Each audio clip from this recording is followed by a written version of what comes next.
USAF elevates F-22 to highest priority level.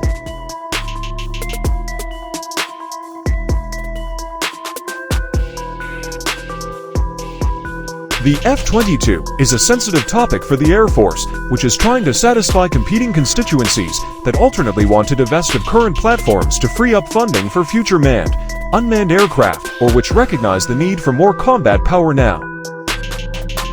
Less than a year ago, the Air Force was asked to cut 32 early model F-22s from its meager 183 Raptor inventory. On Thursday, the fighter was dubbed its highest priority. Referencing the pacing military competition with China at a McLeese Defense Programs Conference in Washington, D.C. on Thursday, Air Force Acquisition Chief Andrew Hunter said, "F-22 is a critical capability. So what's my highest priority in the near term for that great power competition? I'd probably put F-22 at the top."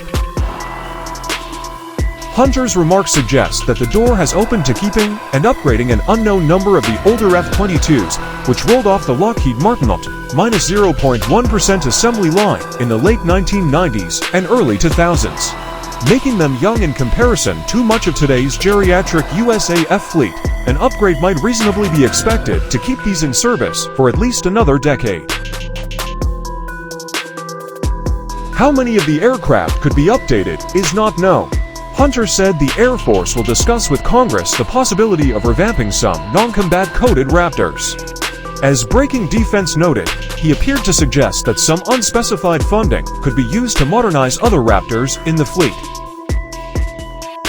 Later Thursday, Air Force Chief of Staff Gen. David Albin offered a comment on upgrading older F-22s, saying, "We're looking to be able to take those that are the most combat capable, keep them in the fight, and then leverage some of the resources for those that are going to be cost prohibitive and time prohibitive."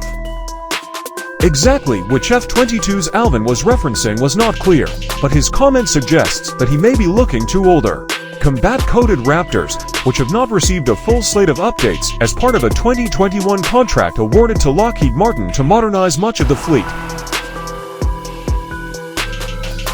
In September of 2020, former Air Force Acquisition Executive Will Roper affirmed that a full-scale next-generation air dominance in God demonstrator, the sixth-generation air superiority follow-on to the F-22, had made its first flight, signaling that a successor to the F-22 was at least experimental hardware, not just a concept. In May 2021, Lt. Gen. Clinton Hinote, the service's Deputy Chief of Staff for Strategy, Integration, and Requirements told Defense News that development of the fighter was moving along at an impressive pace, indicating the aircraft could be ready around the early 2030s timeframe. "Some of our best airmen and joint partners are very impressed with the progress that the primes have made, and all of the other subcontractors have made," he said. "Probably the biggest part of it is going to be this idea of digital design and then integration of the systems on the government reference architecture. If we can do those things well, we're going to field it earlier." What is clear is that, in its fiscal 2024 budget request, the Air Force intended to divest 30 to Block 20 F-22s, an early variant of the Raptor that lacks updates in communications, weapons, and electronic warfare capabilities made to the rest of the fleet. The aircraft have been used for training purposes, for pilots transitioning from other fighters, and for developmental purposes. The money saved in shedding the airplanes, estimated at roughly $485 million a year and $2.5 billion across the 5 years following the 2024 budget request, was to have been plowed into funding and GAD development. The service was adamant about its desire to retire the 32 Raptors. They will never be a part of the combat force, Lt. Gen. Richard Moore, Deputy Chief of Staff for Plans and Programs for the Air Force, told Defense One in April 2023. He added that, if Congress blocked the service from divesting the fighters, it would be short approximately $500 million in planned savings. Perhaps it'll be in NGAD, perhaps it'll be munitions, perhaps we'll stand down the F-22 fleet, but no matter what, there will be $500 million worth of something that doesn't get done unless the restriction comes with an accompanying appropriation.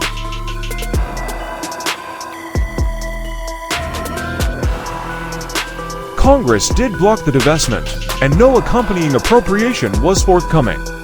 At the time, Moore said the Air Force figured it would cost approximately $3.5 billion to bring the 32 F-22s up to combat capability. Mark Kanchan, Senior Advisor of the International Security Program at the Center for Strategic and International Studies told me via email that it's hard to believe this is one of the Air Force's highest priorities.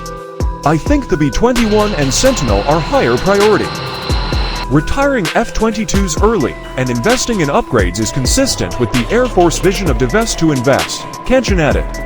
That said, they would be retiring aircraft that are not very old, which raises questions about how sound the F-22 program was. Whether the idea of refurbishing some quantity of F-22s is an Air Force idea or one driven by Congress is an interesting question.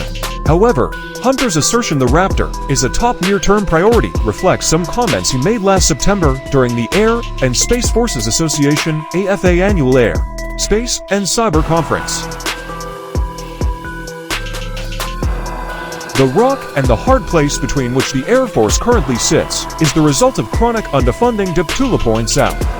They have insufficient resources to meet all the demands the combatant commanders are placing upon the Air Force. They are the oldest, the smallest, and the least sturdy Air Force in history.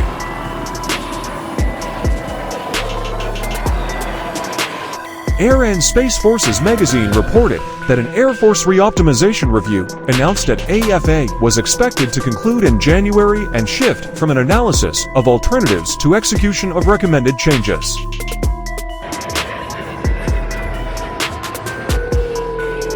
And if the Air Force is willing to throw some money at the F-22, what about the F-15EX? Deptula asserts that after the Air Force restores some F-22s, the nearest way to add more combat capacity would be to buy more F-35s, problems with the JSF's hardware and software development Tier 3, Block 4 notwithstanding.